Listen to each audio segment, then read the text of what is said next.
Let's read this. Verse 17 of Matthew 5. Do not think that I've come to abolish the law or the prophets. I've not come to abolish them, but to fulfill them. Sometimes today people say, Jesus set out to destroy the Old Testament law, which is actually not true. He supported the Old Testament law and God's intention with the Old Testament law. It's simply, and maybe it's easier to think of that Old Testament as a covenant, because that's what it was. It was a covenant with God's people. And so he says, I didn't come to abolish that covenant, but to fulfill it, to bring it to completion. And so there became a new covenant needed through the blood of Jesus for God's people. But he wasn't there to abolish the law or the prophets, but his interpretation and his understanding and his presentation of the intention of God's law was going to clash with that of the scribes and the Pharisees. The devotional writer does a good job today talking about the scribes and Pharisees and what they basically were all about. The scribes, the copiers and studiers of the law.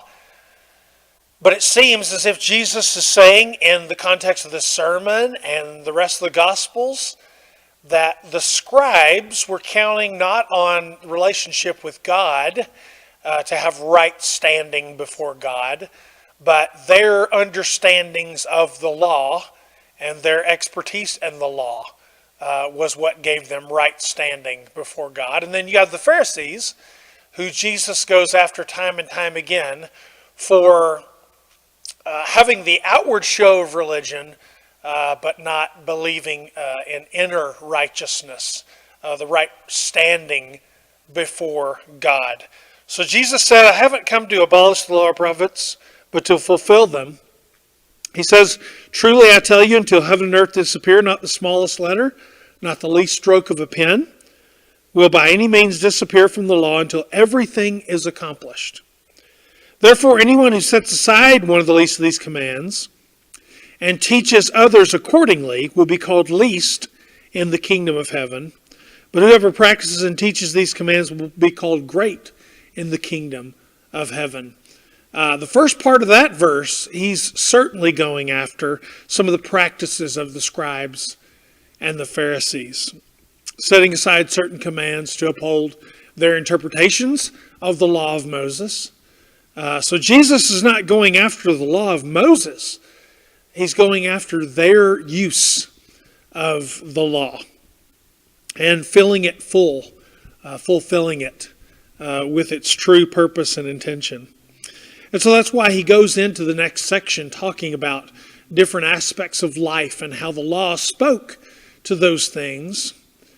But he goes to the very heart of what makes hatred and not just murder a problem for God's people, who makes right relationship in marriage and in regard to sexuality and the taking of oaths and dealing with enemies.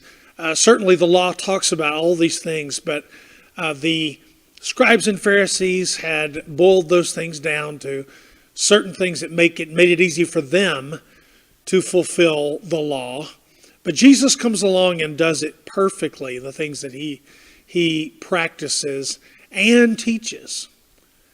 So then Jesus says at verse 20, I tell you, unless your righteousness surpasses that of the Pharisees and the teachers of the law, you will certainly not enter the kingdom of heaven. So he's certainly not saying that you got to be as good as those scribes and Pharisees. He's saying you better have a better righteousness than what those guys are modeling and offering. You better have right standing before God based on an inner devotion to God that bleeds out into your attitudes and your actions.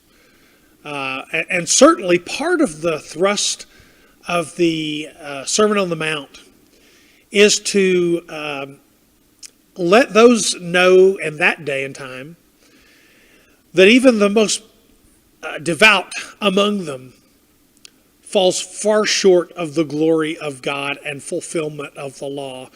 But in Jesus Christ, you find the perfect fulfillment of that law, the perfect model of right standing before God.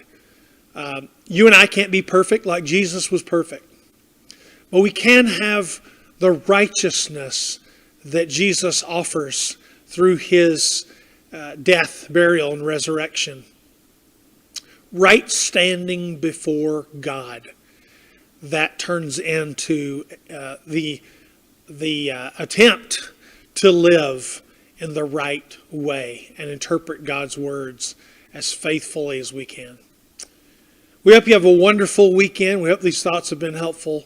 We want a righteousness that starts from the inside, that comes from God, and bleeds out into everything else we do. Pray that you and I have that kind of righteousness. Thank you, and we'll see you next time.